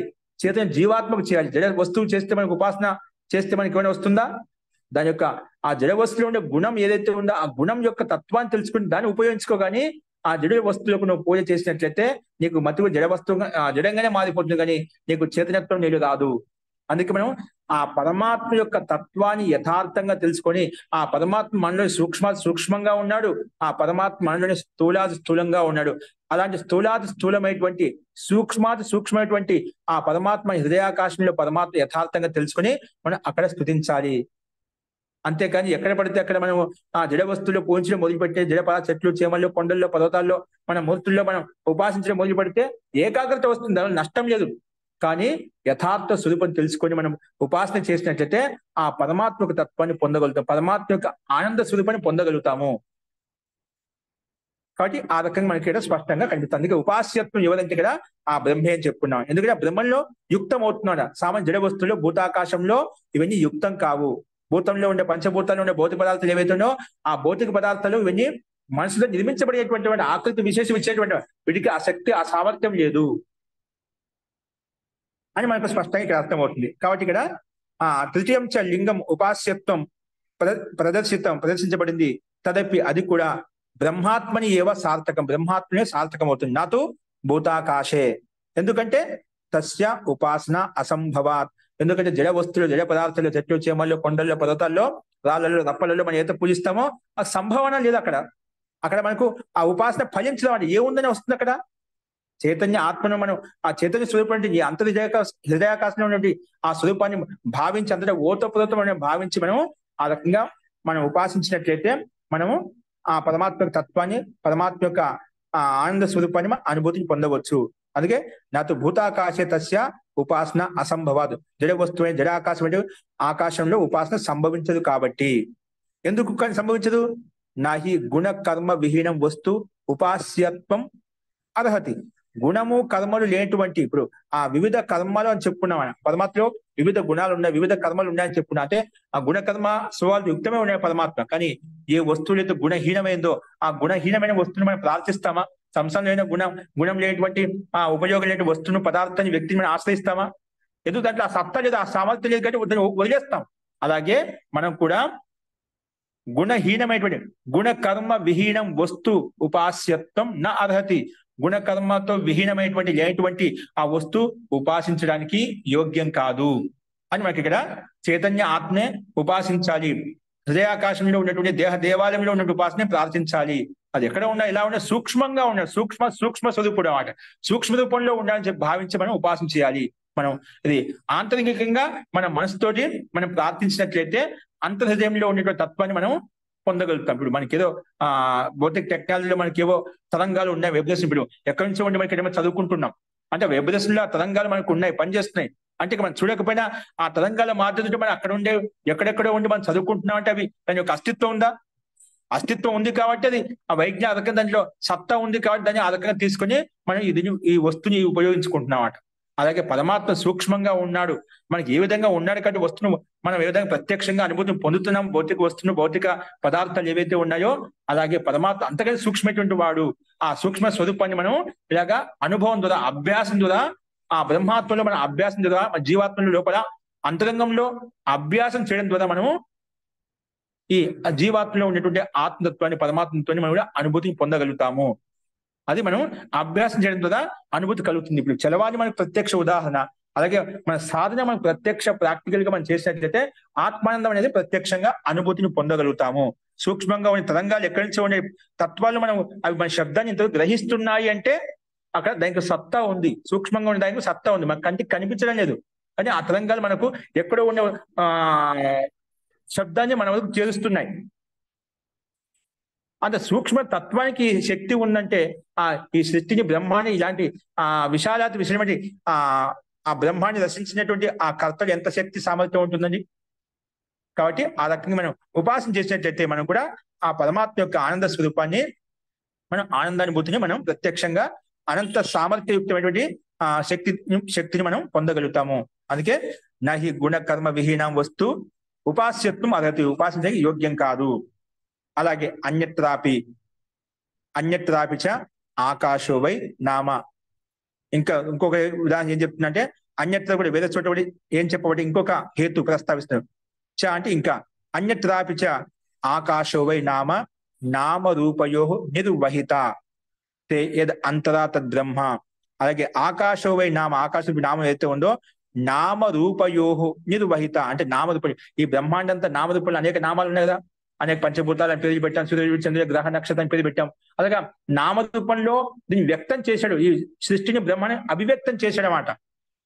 నామరూపం, ఒక రూపం ఉంది కదా, ఇప్పుడు బ్రహ్మాండానికి ఒక ఆకారం ఉంది కదా, ఒక ఆకృతి విశేషం ఉందా, వాటికి ప్రత్యేక పదార్థం ఏదైతే ఆకార విశేషంతో దానికి ఒక నామం పేరు పెట్టుకున్నామా, ఒక పేరు ఉంది, ప్రతి పదార్థం ఒక పేరు ఉంది, ఏదో ఒక వస్తువు ఉన్నట్టు దానికి ఒక నామం కూడా ఉందన్నమాట. అలాగే నామ రూపంలో ఆకృతి విశేషంలో నామంతో అభివ్యక్తం చేశాడు ఎవరు, ఆ పరమాత్మ. అందుకే ఆకాశం అంటే ఆ పరమాత్మే ఆకాశమై నామ రూపయో నిర్వహిత, రకంగా నిర్వహించాడనమాట, ఉత్పత్తి చేశామట. అటువంటి జగత్తును ఉత్పత్తి చేసే పరమాత్మే. అలాగే తే యద్ అంతరా తద్ బ్రహ్మ, అది నీలో ఉండేది కూడా, నీ హృదయాకాశంలో ఉండేది తద్ బ్రహ్మే. ఈ నామరూపంలో వ్యాపించి ఉన్న, నామరూపంలో అభివ్యక్తి చేసినటువంటి బ్రహ్మాండంలో కూడా ఆ పరమాత్మే ఉన్నాడు. పిండంలో కూడా నీ హృదయాకాశంలో కూడా తద్ బ్రహ్మ. తే యద్ అంతరా, నీలో ఉన్నటువంటి, నీలో కూడా యద్ అంతరా తద్ బ్రహ్మ వ్యాపించి ఉన్నాడు. కాబట్టి ఆకాశ స్వరూపుడు సూక్ష్మమైనటువంటి వాడు కాబట్టి ఆ పరమాత్మ అంతటా ఓతపోతమై ఉన్నాడని చెప్పి ఈ చాందోగ్యోపనిషత్ యొక్క ప్రమాణము చెప్పుకున్నాం. అదే విషయాన్ని సారాంశాన్ని ఇక్కడ చెప్పాడు. అత్రాపి ఆకాశో నామ బ్రహ్మాత్మ విజ్ఞేయో, ఇక్కడ కూడా ఆకాశ శబ్దం ఏదైతే ఉందో బ్రహ్మాత్మ అని చెప్పి అర్థం చేసుకోవాలి. నా భూతాకాశం కాదు, పంచభూతంలో భూతాకాశం కాదు. అలాగే లింగం హి అత్ర, ఇక్కడ లక్షణమే చెప్తుంది మనకి స్పష్టంగా. లింగం హి అత్ర నామ రూప నిర్వాహకత్వం, నామరూపంలో నిర్వహించబడింది. అంటే నామరూపంలో బ్రహ్మాండంలో అనే పదార్థాలు, బ్రహ్మాండం ఏదైతే ఉందో అనేక నామాలతో ఓతప్రోతమై ఉంది, అనేక రూపాలతో ఆకార విశేషంతో ఓతప్రోతమై ఉంది. అందుకే నామరూప నిర్వాహకత్వం తస్య చేతనాత్మకస్య బ్రహ్మణ కార్యం. ఇలాంటి నా బ్రహ్మాండం మనకి ఏదైతే కనిపిస్తుందో, అనేక నామాలు, భిన్న భిన్న పేర్లు, కొండలు, పర్వతాలు, వృక్షాలు, మనకి అనేక రకాలు ఏవైతే బ్రహ్మాండాలు కనిపిస్తున్నాయో ప్రతి దాని వెనక ఒక నామం ఉందన్నమాట, ఒక పేరు ఉందన్నమాట. అవన్నీ ఎవరి వల్ల సాధ్యం? చేతన ఆత్మకస్య బ్రహ్మణ కార్యం. ఇవన్నీ చేతన ఆత్మ అంటే బ్రహ్మ యొక్క కార్యం, బ్రహ్మనే చేయగలుగుతాడు అన్నమాట. నామరూపంలో వ్యక్తం చేసింది బ్రహ్మ, సృష్టించి ప్రతి పదార్థానికి, ప్రతి ద్రవ్యానికి ఒక నామకరణంతో యుక్తం చేసింది ఎవరంటే ఆ బ్రహ్మనే. అందుకే ఈ బ్రహ్మలోనే సాధ్యం. అందుకే తస్య చేతనాత్మకస్య బ్రహ్మణ కార్యం, బ్రహ్మ యొక్క కార్యము. నా జడస్య ఆకాశస్య, జడ ఆకాశానికి ఈ సామర్థ్యము లేదు, భూతాకాశానికి ఈ సామర్థ్యం లేదు. అది పరమాత్మ యొక్క సామర్థ్యం, పరమాత్మ యొక్క కార్యమే. ఈ సృష్టిని ఉత్పన్నించడము, సృష్టిని చలాయమానంగా చేయడము అది పరమాత్మకే సాధ్యము. చేతన ఆత్మకస్య బ్రహ్మణ కార్యం, బ్రహ్మ యొక్క కార్యం, బ్రహ్మ యొక్క పని. ఏం పని? నామరూప నిర్వాహకత్వం. ఈ నామరూపంలో రంగురూప ఆకృతిలో వ్యక్తం చేసే సృష్టి బ్రహ్మాండం ఏదైతే కనిపిస్తుందో అది పరమాత్మలో, చేతన ఆత్మ అంటే పరమాత్మలో సాధ్యమవుతుంది. పరమాత్మ యొక్క కార్యమే, ఈ జడాకాశం యొక్క కార్యం కాదు, పని కాదు అని చెప్పుకున్నాం. అందుకే అట్లా స్పష్టం సూచితమేవ. అందుకే ఇక్కడ ఆకాశ శబ్దం అయితే ఉందో స్పష్టంగా మనకు బ్రహ్మవాచకమే అర్థమవుతుంది. అందుకే తద్ బ్రహ్మ ఇది స్పష్టం సూచితమేవ, తద్ బ్రహ్మ ఇది. స్పష్టం సూచితమేవ అనే ఫుల్ స్టాప్ ఏదైతే ఉందో పూర్ణ విరామం అది తీసేసి ఇక్కడ పెట్టి అది కొట్టేసింది, ఎందుకంటే ఇక్కడ వాక్యం పూర్ణమైపోతుంది. స్పష్టం సూచితమేవ తద్ బ్రహ్మ అయితే, అది బ్రహ్మ అని చెప్పి మనకు స్పష్టంగా ఈ వేద మంత్రాల ద్వారా, ఉపనిషత్తు యొక్క వచనాల ద్వారా మనకు స్పష్టమవుతుంది. అందుకే అంతిమంలో ఏం చెప్పంటే తస్మాత్ ఆధ్యాత్మ ప్రకరణే ఎత్ర ఆకాశ శబ్ద ఉపలభ్యతే. ఈ ఆధ్యాత్మిక ప్రకరణలో ఎక్కడైతే ఆకాశ శబ్దం ఉపలబ్ధం అవుతుందో, కనిపిస్తుందో, స బ్రహ్మవాచక ఇది విజ్ఞేయం, బ్రహ్మవాచక ఇది జ్ఞేయం. అది బ్రహ్మ యొక్క వాచకం అని చెప్పి అర్థం చేసుకోవాలి, తెలుసుకోవాలి. ఎక్కడ ఆధ్యాత్మిక ప్రకారంలో బ్రహ్మ యొక్క ప్రకారంలో బ్రహ్మ యొక్క ప్రకారం నడుస్తున్నప్పుడు ఎక్కడ ఆకాశ శబ్దం వచ్చినా అది బ్రహ్మ వాచకమని చెప్పు అర్థం చేసుకోవాలి. ఇది భూతాకాశం అర్థం కాదు. అందుకే చాలా మంది తెలియక మనకు అన్ని చోట్ల అంతటా అని చెప్పుకుంటున్నాడు. అందుకే పరమాత్మ యొక్క గుణకర్మ యథార్థం తెలుసుకొని మనము స్తుతించినట్లయితే ఎక్కువగా త్వరగా ఆ పరమాత్మ యొక్క ఆనందానుభూతి పొందుతాము. పదార్థం యొక్క స్వరూపాన్ని యథార్థంగా తెలుసుకుని దాన్ని ఎక్కువగా ఉపయోగించుకోగలుగుతాము. అలాగే పరమాత్మ యొక్క స్వరూపాన్ని, పరమాత్మ యొక్క గుణకర్మ స్వభావాన్ని యథార్థం తెలుసుకుంటే మనము ఆ పరమాత్మ యొక్క ఆనందానుభూతిని శీఘ్రంగా పొందగలుగుతాం అనమాట. అందుకే ఇక్కడ ఆధ్యాత్మిక ప్రకారంలో ఎక్కడైతే ఆత్మశబ్దం ఆకాశ శబ్దం వచ్చిందో ఉపలబ్ధం అవుతుందో సా బ్రహ్మవాచకం ఇది విద్యయం, అది బ్రహ్మవాచకం అని చెప్పి అర్థం చేసుకోవాలి అని చెప్పి ఇక్కడ మనకు విశేషంగా చెప్పబడింది అనమాట. అది ఈ రకంగా మన విషయాన్ని ప్రస్తావించుకున్నాము. అస్తు. తో అలాగే ఇలా చెప్పిన తర్వాత ఆకాశమే కాదు ఇంకా అనేక నామాలు ఉన్నాయి కదా, అందులో ఇంకొక నామం అత ఏవ ప్రాణ. ప్రాణ శబ్దం కూడా బ్రహ్మవాచకం అంట. అత ఏవ ప్రాణ అని చెప్పి ఇక్కడ ప్రాణ శబ్దం కూడా బ్రహ్మవాచకమే. ఎక్కడైనా ఆధ్యాత్మిక ప్రకరణంలో ప్రాణ శబ్దం చూడ ప్రాణ శబ్దానికి అనేక అర్థాలు ఉన్నాయి. ప్రాణం అంటే మనం సామాన్యంగా ప్రాణ, అపాన, వ్యాన, ఉదాన, సమానం అని చెప్పి చెప్పుకుంటాం. ప్రాణ శబ్దానికంటే శ్వాస ప్రశ్వాస గతి ఏదైనా ప్రాణం అనుకుంటాం. అలాగే రకరకాలుగా దాని ప్రాణ శబ్దానికి అర్థాలు చెప్పుకుంటాం సందర్భాన్ని బట్టి. అన్నో వై ప్రాణ అంటాం, అన్నం కూడా ప్రాణం అంటాం. రసో వై ప్రాణ అంటాం, రసం కూడా ప్రాణం అంటాం. సందర్భాన్ని బట్టి అన్నమాట. ఇప్పుడు అన్నం ప్రాణం అవుతుందా అంటే మనం తినే అన్నం ఆహారం ఏదైతే ఉందో మనం తింటున్నాం కాబట్టి మన శక్తి సామర్థ్యం కలుగుతుంది కాబట్టి ఆ ప్రాణం నిలబడి ఉన్నాయన్నమాట.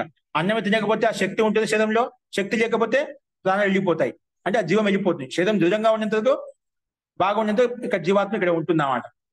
అలాగే సందర్భాన్ని బట్టి ప్రాణ శబ్దానికి అనేక అర్థాలు చెప్పుకుంటాం. కానీ ఇక్కడ ప్రాణ శబ్దం పరమాత్మ యొక్క వాచకం కూడా.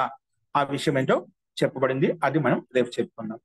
ఇప్పుడు ఈ సూత్రంలో ఇప్పుడు చెప్పిన విషయంలో ఇంకా అంతకన్నా ముందు విషయంలో ఎవరికైనా ఏమైనా సందేహాలు చెప్పండి.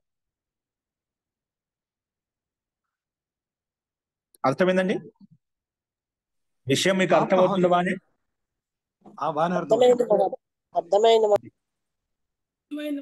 అర్థమవుతుంది మహోదయ.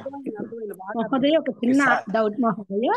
అగ్ని వేడి అంటే అగ్ని అంటే ఒకే చోట ఉంటుంది, వేడి అనేది గాలిలో ప్రయాణిస్తుంది కదా, అప్పుడు అగ్ని వేడి రెండు ఒకటే అంటారా?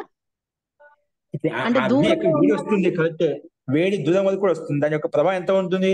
ఇప్పుడు లైట్ వేసాము, లైట్ ఒక చోట ఉంది, దాని యొక్క ప్రకాశం ఎంతవరకు వ్యాపించింది? అది వేరేం కాదు కదా. ఆ ప్రకాశం వేరు, లైట్ వేరు అంటావా? ఆ లైట్ నుంచే ప్రసరిస్తూ ఉంది, ఆ అగ్ని నుంచి వేడి ప్రసరిస్తూ ఉన్నాడు, వ్యాపిస్తూ ఉందన్నమాట.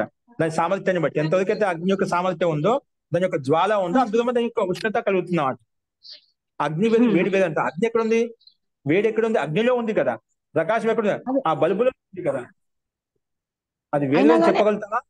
కానీ లోక వ్యవహారాలలో వేరు వేరు అలా మనం చెప్తాం, కానీ సత్తా ఏంటి? అది ఒకటేనా? ఓకే, దాని యొక్క అంశమే, దాని యొక్క అంశమే కదా. దాని వేరు కాదన్నమాట. దాన్ని వేరు చేస్తున్నా దానికి ఆ ప్రకాశం ఉండదు, ఆ వేడి ఉండదు అన్నమాట. అగ్ని తీసేయండి, వేరు వేరు అనుకుంటే ఇప్పుడు వేరు అంటే అగ్నికి సత్తా వేరుగా ఉండాలి, దాని వేడికి సత్తా ఉష్ణతకి వేడిగా ఏదైతే వేడిగా వేరుగా ఉండాలి.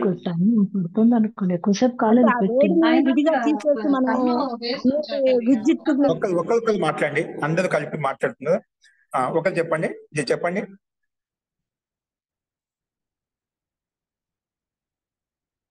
ఇప్పుడు చెప్పండి, మ్యూట్ ఓపెన్ చేసుకోండి. ఆ అగ్ని నుంచి వేడిని బయటికి తీసి, వేడి నుంచి ఆవిరిని బయటికి తీసి దాన్ని విడిగా ఉపయోగిస్తున్నారు కదా, అంటే దాని యొక్క సత్తానే కానీ అది వేరు ఇది వేరు అని అట్లా అని అనుకోవడానికి వీలు లేదా అని అడుగుతున్నాను. లేదండి, వ్యవహారిక సత్తా అలా చెప్తాం అంతే, వేరుగా చెప్తాం. కానీ ఆ వేడి ఎక్కడుంది? ఆ వేడి అగ్నిలో ఉండే తత్వం, అగ్ని గుణమే. అగ్ని గుణాన్ని గుణిని వేరు చేయలేము, గుణమును గుణిని వేరు చేయలేము. ఓకేనా? శ్వేత వస్త్రం అంటే శ్వేతత్వం ఎక్కడ ఉంటుంది? ఆ వస్త్రంలో ఉందా, లేదంటే ఆ శ్వేతం వేరు వస్త్రం వేరు అంటామా? తెల్ల వస్త్రం, ఆ తెలుపు ఎక్కడ ఉంది? ఆ వస్త్రంలోనే ఉంది. వస్త్రాన్ని వేరు చేసి చూస్తావా? వేరే. అంటే ఆ గుణం అందులో ఓతపోతమై ఉందన్నమాట. ఇక్కడ మనకి రెండు పదార్థాలు భిన్న భిన్నం, కానీ దాన్ని వేరు చేయలేమాట. గుణాన్ని గుణి వేరు చేయాలి అంటే ఆ విధంగా ఓతపోతమన్నాయి. అలాగే ఇక్కడ మనకు అగ్ని వేడైనప్పుడు అగ్ని చెప్పిన కథనం వేరుగా చెప్పినా కూడా అర్థం చేసుకుని అలా చెప్తాం కథనం వ్యవహారిక సత్తా, కానీ అది ఒకటే. అలాగే పరమాత్మతో అంటే వ్యాపించి ఉంది, దీన్ని ఇంకో రకం తీసుకెళ్ళిపోవచ్చు. అట్లాగా పరమాత్మ కూడా ఒకటే అయినప్పుడు అంతా ఒకటే కదండి. ఇంకా బ్రహ్మ కూడా అలాగే, ప్రకృతి అలాగే జీవాత్మ కూడా పరమాత్మ యొక్క అంశం అలా వ్యాపించి ఉన్నారు, అందుకే ఈ రకంగా జరుగుతున్నాయని చెప్పి. కానీ అక్కడ తేడా వస్తుందండి.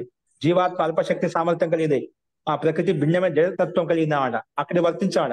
పరమాత్మ భిన్నమైన తత్వాన్ని తీసుకొని ఉపయోగిస్తున్నాడు, ఇక్కడ ఆ సందర్భంగా ఇది ఉపయోగించదు, అది వేరే అవుతుంది అన్నమాట. ఓకేనా? అది ఇక్కడ గణితం కాదు. అందుకే దృష్టాంతం చెప్పేటప్పుడు ఏది ఎక్కడ వినియోగించుకున్నా అది మనకు తెలియాలన్నమాట, లేదా అది మళ్ళా వేరే అన్య అర్థాన్ని అయిపోతుంది. ఎందుకంటే దృష్టాంతాలు ఎప్పుడైనా సందర్భాన్ని బట్టి ఎక్కడ గణితం అవుతా, ఒక భాగంలో గణితం అవుతా, అంతటా గణితం కావు. ఇప్పుడు చెప్పిన దృష్టాంతం అన్ని చోట్ల ఉపయోగిస్తా అంటే ఉపయోగించబడదు అన్నమాట. ఎక్కడ సందర్భం ఎక్కడ ఉపయోగించాలి అక్కడే ఉపయోగించాలి. అది అర్థం చేసుకోవడానికి సైన్ చెప్పడానికి, లోకంలో ఉండే పదార్థం చూపించి సూక్ష్మంగా ఉండే తత్వాన్ని తెలుసుకోవడము, స్థూలంగా కనిపించే పదార్థం చూపించి సూక్ష్మంగా ఉండే పదార్థం చెప్పడము, అదనమాట. ఓకే అండి. ఇంకా మహోదయ ఇక్కడ ఒక దగ్గర మీరు పైన చెప్పినప్పుడు సర్వాణి వా ఇమాని భూతాని ఆకాశాదేవ సముత్పద్యంత ఆకాశం ప్రత్యస్తం యంతి ఆకాశో హి ఏవేభ్యో జ్యాయాన ఆకాశ పరాయణం మన దగ్గర ఇక్కడ ఈ ఏవేభ్యో జ్యాయ ఆకాశ పరాయణం కొంచెం అక్కడ క్లారిటీ రాలేదు మహోదయ.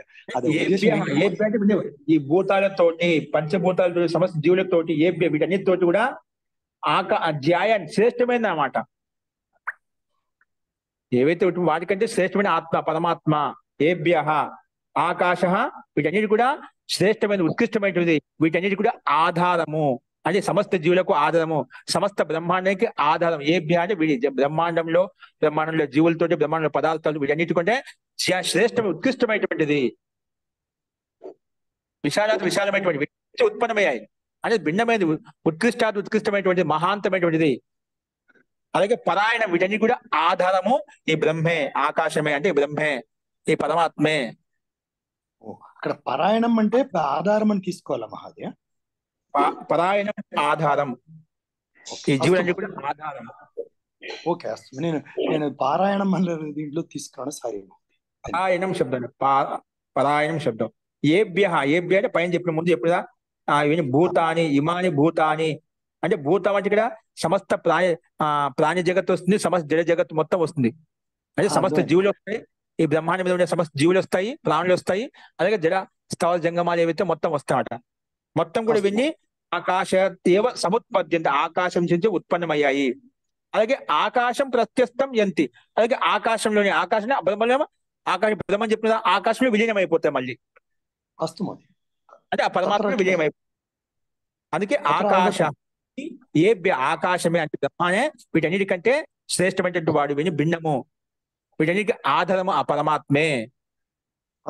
ఏభ్య జ్యాయాన్ అంటే జ్యేష్ఠమైనటువంటి వాడు, శ్రేష్టమైనటువంటి వాడు, అత్యంత ఉత్కృష్టమైనటువంటి వాడు ఆ పరమాత్మ.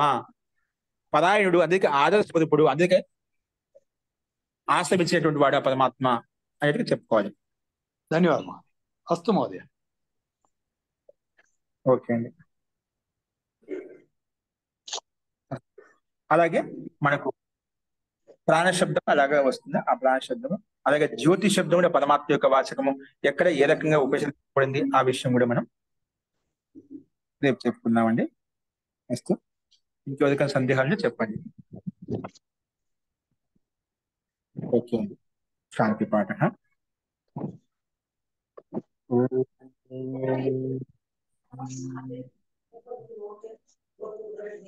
సర్వే భవంతు సుఖినః, సర్వే సంతు నిరామయాః, సర్వే భద్రాణి పశ్యంతు, మా కశ్చిత్ దుఃఖభాగ్ భవేత్. ఓం